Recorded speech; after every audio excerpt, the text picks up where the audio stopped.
ಬೆಂಗಳೂರಿನ ವಿವೇಕಾನಂದ ಶಾಲೆಯ ಕಳ್ಳಾಟದ ಬಗ್ಗೆ ನ್ಯೂಸ್ ಫಸ್ಟ್ ನಿನ್ನೆ ವಿಸ್ತೃತವಾದಂಥ ವರದಿಯನ್ನು ಪ್ರಸಾರ ಮಾಡಿತು. ಸದ್ಯ ಆ ಶಾಲೆಯ ವಿರುದ್ಧ ಎಫ್ಐಆರ್ ದಾಖಲಿಸೋದಕ್ಕೆ ಸೂಚನೆಯನ್ನು ಕೊಡಲಾಗಿದೆ. ನ್ಯೂಸ್ ಫಸ್ಟ್ ವರದಿ ಬೆನ್ನಲ್ಲೇ ಡಿಡಿಪಿಐ ಹನುಮಂತರಾಯ ಅಲರ್ಟ್ ಆಗಿದ್ದಾರೆ. ಅನುಮತಿ ಇಲ್ಲದೆ ಶಾಲೆಯನ್ನು ಸ್ಥಳಾಂತರ ಮಾಡಿದ್ದಕ್ಕೆ ಎಫ್ಐಆರ್ ದಾಖಲಿಸಿ ಎನ್ನುವ ಸೂಚನೆಯನ್ನು ಕೊಡಲಾಗಿದೆ. ಎಫ್ಐಆರ್ ಬಳಿಕ ಪೊಲೀಸ್ ಸಹಾಯದಿಂದ ಶಾಲೆ ಮುಚ್ಚಿಸೋದಕ್ಕೆ ಆದೇಶವನ್ನ ಕೂಡ ಮಾಡಲಾಗಿದೆ. ಐಸಿಎಸ್ಸಿ ಮಾನ್ಯತೆಯನ್ನು ರದ್ದುಗೊಳಿಸುವಂತೆ ಡಿಡಿಪಿಐ ಪತ್ರ ಕೂಡ ಬರೆಯೋದಕ್ಕಿದ್ದಾರೆ. ನಿನ್ನೆ ನ್ಯೂಸ್ ಫಸ್ಟ್ ಈ ಬಗ್ಗೆ ವಿಸ್ತೃತವಾಗಿ ವರದಿಯನ್ನು ಪ್ರಸಾರ ಮಾಡಿ ಶಾಲೆಯ ಕಳ್ಳಾಟದ ಬಗ್ಗೆ, ಅಕ್ರಮದ ಬಗ್ಗೆ ಡೀಟೇಲ್ ಅನ್ನ ಜನರ ಮುಂದಿಟ್ಟಿತ್ತು. ಈ ಬಗ್ಗೆ ಹೆಚ್ಚಿನ ಡೀಟೇಲ್ ನೀಡೋದಕ್ಕೆ ನಮ್ಮ ಪ್ರತಿನಿಧಿ ರಘುಪಾಲ್ ನೇರ ಸಂಪರ್ಕದಲ್ಲಿ. ರಘುಪಾಲ್, ಈಗ ಡಿಡಿಪಿಐ ಸೂಚನೆ ಕೊಟ್ಟಿರೋದು ಸರಿ, ಮಕ್ಕಳ ಭವಿಷ್ಯದ ಕಥೆ ಏನು? ರಕ್ಷಿತ್, ಎಸ್ಟರ್ಡೇ ನಾವು ನಿನ್ನೆ ತಾನೇ ಸ್ಕೂಲ್ ವಿವೇಕಾನಂದ ಅವರು ಯಾವ ರೀತಿಯ ಅಕ್ರಮವಾಗಿ ಒಂದು ಕಟ್ಟಡದಿಂದ ಮತ್ತೊಂದು ಕಟ್ಟಡಕ್ಕೆ ಸ್ಥಳಾಂತರವನ್ನು ಮಾಡಿಕೊಂಡು ಅಕ್ರಮ ಎಸಗಿದ್ದಾರೆ, ಜೊತೆಗೆ ಅನಧಿಕೃತವಾಗಿ ಅತಿ ದೊಡ್ಡ ಶಾಲೆಯನ್ನ ನಡೆಸಲಾಗ್ತಿದೆ ಅನ್ನೋ ಒಂದು ವರದಿಯನ್ನ ಪ್ರಕಟ ಮಾಡಿದ್ವಿ. ಈ ವರದಿ ಪ್ರಕಟ ಆದ ನಂತರದಲ್ಲಿ ಆ ಶಾಲಾ ಆಡಳಿತ ಮಂಡಳಿ ಸೇರಿದಂತೆ ಅಲ್ಲಿ ವ್ಯಾಸಂಗ ಮಾಡ್ತಿರುವಂತಹ ಎಲ್ಲ ಪೋಷಕರ ಗಮನಕ್ಕೆ ಕೂಡ ಮಾಹಿತಿ ಹೋಗಿರುವಂಥದ್ದು, ಜೊತೆಗೆ ಶಿಕ್ಷಣ ಇಲಾಖೆಯ ಅಧಿಕಾರಿಗಳ ಗಮನಕ್ಕೆ ಹೋಗಿದೆ. ಈ ಒಂದು ಪ್ರಕರಣವನ್ನ ಗಂಭೀರವಾಗಿ ಪರಿಗಣಿಸಿದ್ದಾರೆ ಅಧಿಕಾರಿಗಳು.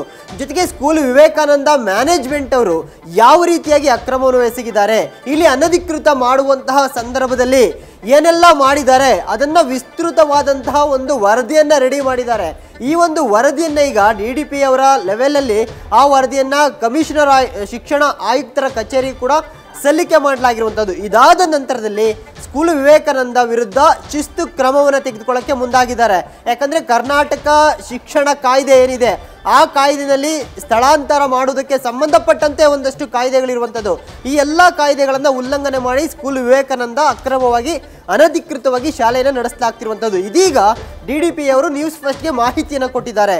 ನಿನ್ನೆ ನಮ್ಮಲ್ಲಿ ವಿಸ್ತೃತವಾದಂತಹ ವರದಿ ಪ್ರಸಾರ ಆದ ನಂತರದಲ್ಲಿ ಇದೀಗ ಎಫ್ಐಆರ್ ದಾಖಲು ಮಾಡೋದಕ್ಕೆ ಸ್ಕೂಲ್ ವಿವೇಕಾನಂದ ಅಕ್ರಮ ಜೊತೆಗೆ ಅನಧಿಕೃತ ಶಿಫ್ಟಿಂಗ್ ವಿರುದ್ಧ ಈ ಒಂದು ಎಫ್ಐಆರ್ ಅನ್ನು ದಾಖಲು ಮಾಡಿ ದೂರನ್ನು ದಾಖಲಿಸಿ ಆ ಶಾಲೆಯ ವಿರುದ್ಧ ಶಿಸ್ತು ಕ್ರಮವನ್ನು ಜರುಗಿಸಿ ಅಂತ ಹೇಳ್ಬಿಟ್ಟು ಉತ್ತರ ಡಿಡಿಪಿಐ, ಬೆಂಗಳೂರಿನ ಉತ್ತರ ಡಿಡಿಪಿಐ ಆಗಿರುವಂತಹ ಹನುಮಂತರಾಯ ಡಿ ಅವರು ಯಲಹಂಕದ ಬಿಇಒ ಕಚೇರಿಗೆ ಒಂದು ಸೂಚನೆಯನ್ನು ಕೂಡ ರವಾನೆ ಮಾಡಿದ್ದಾರೆ.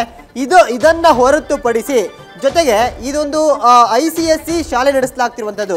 ಈ ICSE ಬೋರ್ಡು ಕೂಡ ವಿಸ್ತೃತವಾದಂತಹ ವರದಿಯನ್ನು ಕೊಡೋದಕ್ಕೀಗ BO ಕಚೇರಿನಲ್ಲಿ ಜೊತೆಗೆ DDPI ಕಚೇರಿನಲ್ಲಿ ಒಂದು ವರದಿಯನ್ನು ರೆಡಿ ಮಾಡಿಕೊಳ್ಳಲಾಗ್ತಾ ಇದೆ. ಜೊತೆಗೆ ಶಿಕ್ಷಣ ಆಯುಕ್ತರ ಗಮನಕ್ಕೆ ತಂದು ಅವರ ನಿರ್ದೇಶನದಂತೆ ಈ ಶಾಲೆಗೆ ICSE ಮಾನ್ಯತೆ ಯಾವ ರೀತಿಯಾಗಿ ಕೊಟ್ಟಿದ್ದಾರೆ ಆ ಒಂದು ಪ್ರಶ್ನೆಯನ್ನು ಮಾಡೋ ಮುಖಾಂತರವಾಗಿ, ಯಾಕಂದರೆ ಯಾವುದೇ ಒಂದು ಶಾಲೆಯನ್ನು ನಡೆಸಬೇಕಾದಂಥ ಸಂದರ್ಭದಲ್ಲಿ ಅದಕ್ಕೆ ಅನುಮತಿಯನ್ನು ಪಡ್ಕೊಂಡಿರಬೇಕಾಗತ್ತೆ. ಆದರೆ ಅನುಮತಿಯೇ ಇಲ್ಲದೆ ಈ ಶಾಲೆ ನಡೆಸಲಾಗ್ತಾ ಇದೆ.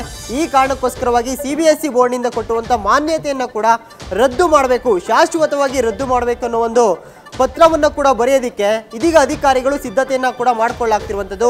ಈಗ ನ್ಯೂಸ್ ಫಸ್ಟ್ಗೆ ಸಿಕ್ಕಿರುವಂಥ DDPI ಬರೆದಿರುವಂಥ ಎಕ್ಸ್ಕ್ಲೂಸಿವ್ ಅಂದರೆ ನೋಟಿಸ್ ಕಾಪಿ ನಮಗೆ ಸಿಕ್ಕಿರುವಂಥದ್ದು. ಯಲಹಂಕ BEO ರಾಮಮೂರ್ತಿ ಅವರಿಗೆ ಈ ಒಂದು ನೋಟಿಸನ್ನು ಕೊಟ್ಟಿದ್ದಾರೆ. ಆ ಒಂದು ಶಾಲೆ ವಿರುದ್ಧ ಪೊಲೀಸ್ ಠಾಣೆಯಲ್ಲಿ ಸಂಬಂಧಪಟ್ಟಂತಹ ಪೊಲೀಸ್ ಠಾಣೆಯನ್ನು ನೀವು ದೂರು ದಾಖಲಿಸಿ, ಜೊತೆಗೆ ಪೊಲೀಸರ ಸಹಾಯವನ್ನು ಪಡ್ಕೊಂಡು ಆ ಶಾಲೆಯನ್ನು ಮುಚ್ಚಿಸಿ ಅನ್ನೋ ಒಂದು ಆದೇಶವನ್ನು ಕೂಡ ಈಗ DDPI ಅವರು ಮಾಡಿರುವಂಥದ್ದು. ರಕ್ಷತ್, ಥ್ಯಾಂಕ್ ಯು ರಘುಪಾಲ್ ಮಾಹಿತಿಗೆ.